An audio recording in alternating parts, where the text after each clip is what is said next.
Today feel any different for you than yesterday? No, listen, it's just business as usual. Go out there and get another good practice in, get some reps with the guys, and kind of continue to work towards what we've been all training camp. So When did you kind of know that you were going to get named the starter? when Kevin told me, I mean, I don't know.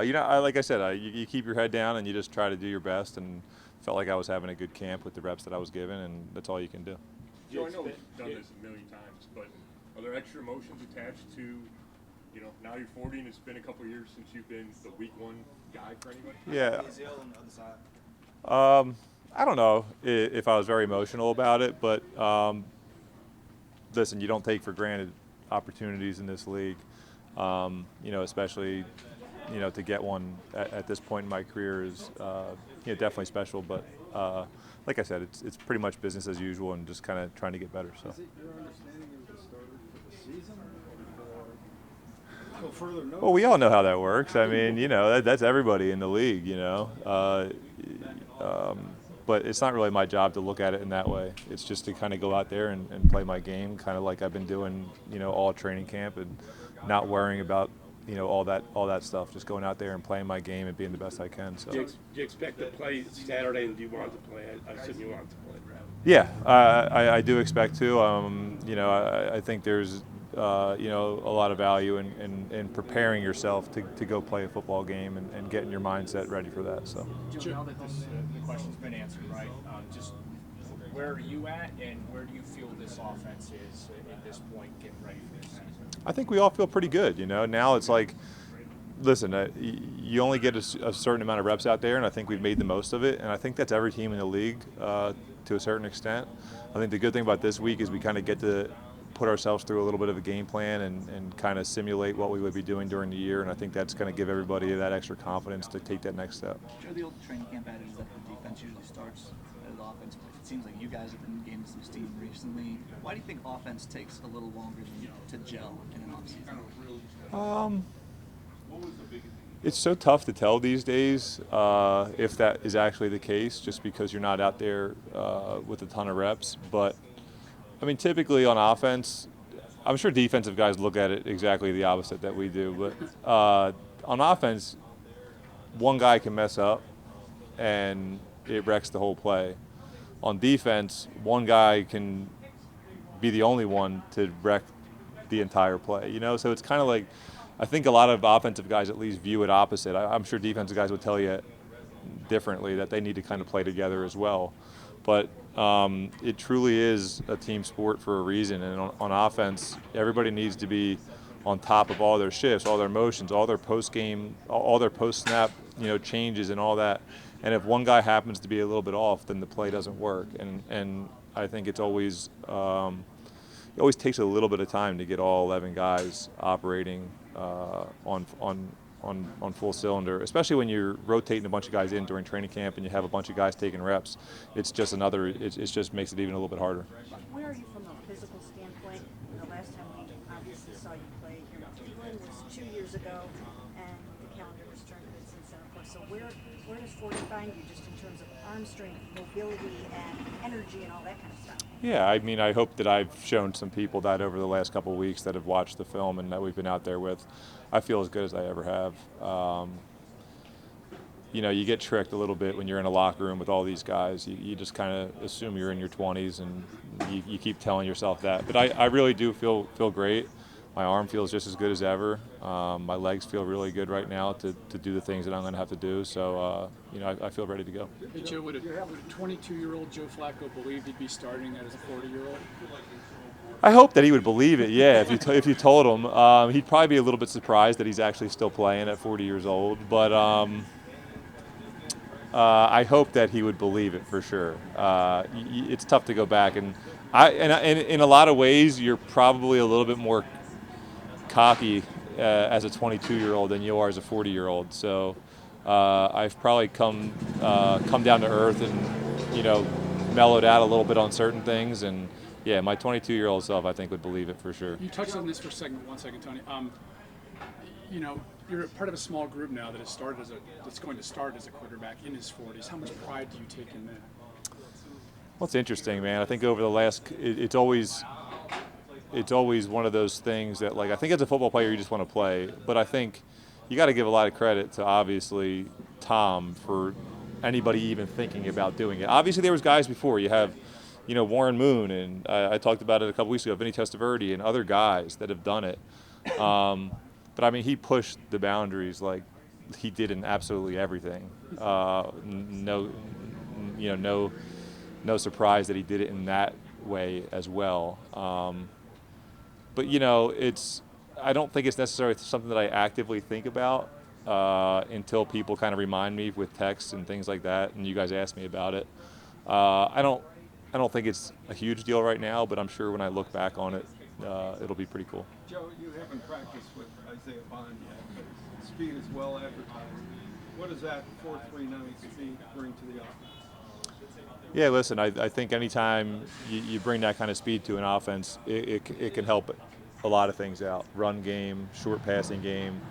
I think when you have a guy like Jerry on the other side who can really, we have a lot of confidence can win against anybody, it makes it harder for defenses to kind of, maybe pay more attention to him and things like that.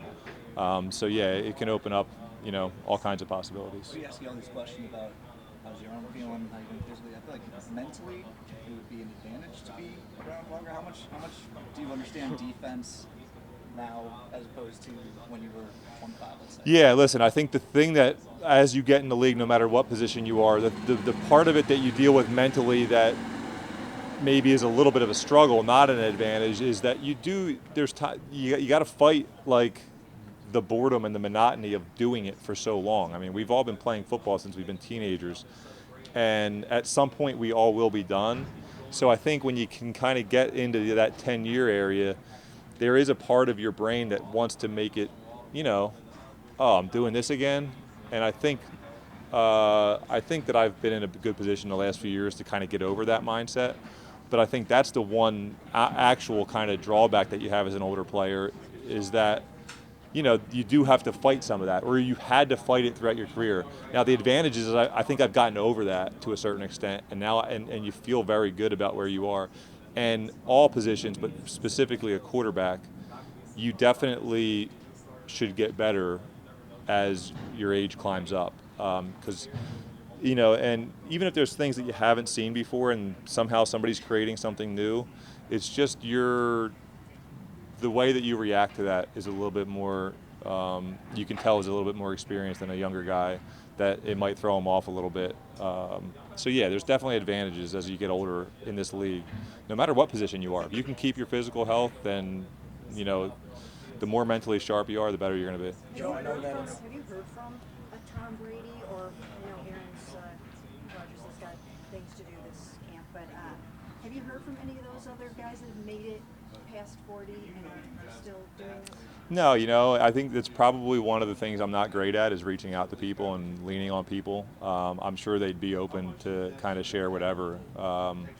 So I wish I was, to be honest with you, I probably wish that I would be better at that and be able to kind of reach out to some of those guys and see how they've dealt with it, because obviously, nobody's done it better. But I haven't to this point. So it's a couple of weeks away, but, it does seem like you're primed to return to Baltimore in week 2. They're going to have a 30th-year anniversary celebration. In the back of your mind, now that you know that you're QB1 right now, does that kind of creep in the back of your mind? I love playing in Baltimore.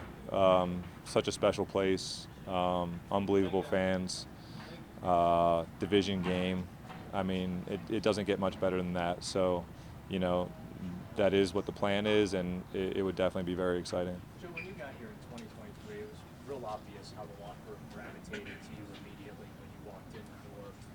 Have you experienced a similar thing this year? And, is it possible to recapture that? I know you want to keep that in the rearview mirror, and it doesn't really factor into your scope on the future, but, it just...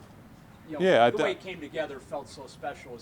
Are you able to kind of recreate that this year? I think that's all about going out there and winning football games. I think that's the one detriment of kind of having to split up reps so much during training camp is you'd like to gain that rapport with guys, not just to show them not just to get better on the field with guys, but also show them hey man, I'm the guy. Let's go have some fun. So hopefully over the next few weeks, we can make that happen. It's all about winning in this league. If you can look at that, then it'll feel pretty special. Have you had the chance to talk to the other guys in the room after you've been named the starter? Yeah, we all. I mean, Kevin came in the room and talked to all of us, and then we all talked. We've all talked. I mean, yeah, we're in there. We're this close to each other every single day. I mean, there can be some awkwardness, but at the end of the day, like, we're all adults. We just want to be honest with each other, and we want people to be honest with us. And at the end, like, if you get that, we've all been through situations like this. You feel good about whatever it is. Honesty is the main thing. Looking somebody in the eye and having a conversation with them is the main thing. It doesn't mean you're going to be happy and all that with whatever has happened and going on, but I think that's all that any of us can ask for. So listen, the guys in that room are extremely professional, and we all know how to handle ourselves, and we're friendly, so it is what it is. What was your message to them? I didn't have a specific message, you just kind of like, you're just in there and you kind of address it, and then you go on as usual. Hey, Joe, I think you said that you've had pretty much the same routine forever. But as you got older, maybe in that second decade in the league, did you change anything? Did you add anything to stay fresh? Listen, I think developing a routine in this league is super important for many reasons, physically, mentally. Making sure that you stay in the moment, I think, is one of the biggest ones, is just kind of concentrating on what's important in that moment, not getting ahead of yourself.